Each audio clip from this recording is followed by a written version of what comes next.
This is a brief overview of your new Lenovo ThinkPad Yoga 260.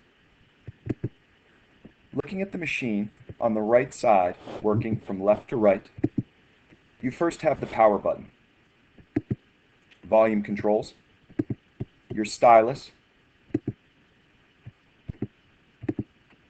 audio input and mic input jack, SIM and micro SD card slots, a USB port, HDMI port that includes audio and video, and finally a physical lock location where you can lock up the laptop.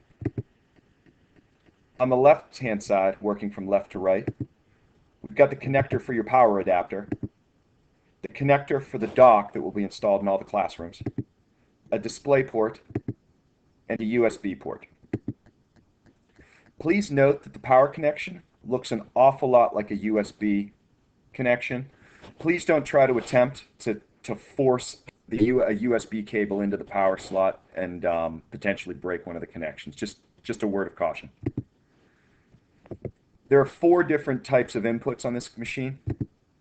First is the touchscreen. You can go ahead and we'll see the following pages for different commands. But the Windows button in the center of your screen also acts to bring up the start menu when in tablet mode.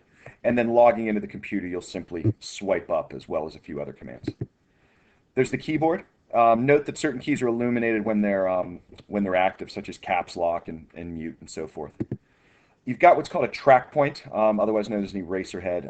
You can hold down the blue button in the center, which in many cases will allow you to use it as a scroll device when you're in a browser, for example. And finally, you have the trackpad, which should be similar to the trackpad from the Fujitsu's, without the actual physical buttons at the bottom.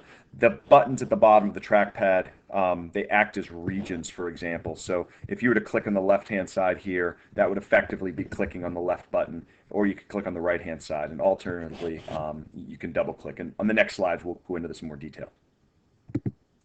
So here on the trackpad, here's a couple of the basic features of the touchpad.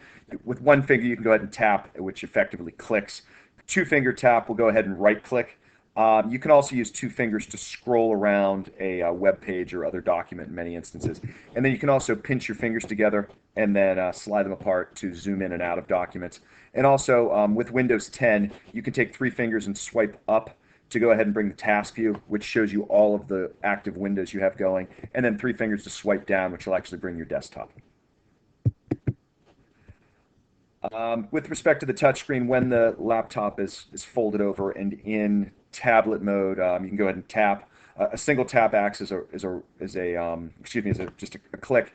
Holding your finger down works as a right click. You can slide left to right. You can also drag, pinching as well. Alternatively, you can rotate by holding 2 fingers on the screen and twisting it.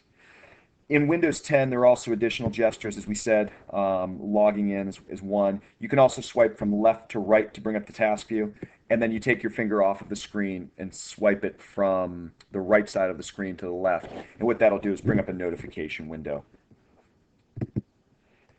The laptop has 4 physical modes. The first one you'll see is in laptop mode, which all of you should be familiar with. The second we'll call stand mode. What effectively happens is you turn the laptop, I guess we'll call it 270 degrees. The keys recess, and you can use the base of the laptop is effectively a stand, and the the screen will face you. It will work in tablet mode at that point for potentially input if for example, you've got someone maybe filling out something.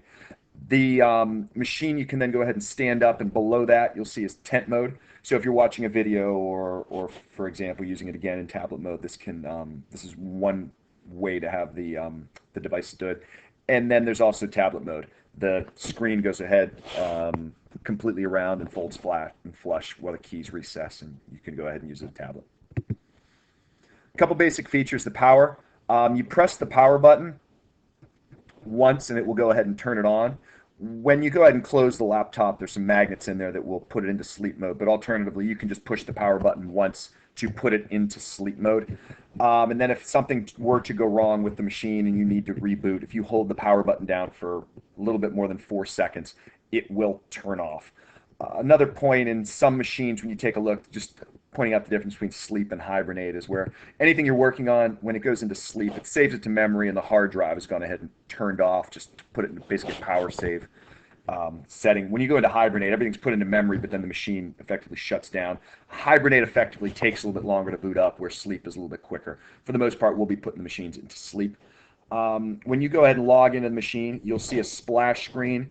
The way you're going to log in is take your finger off of the screen and you're going to swipe up, and that will bring in a login screen. Or you can go ahead and just press any key.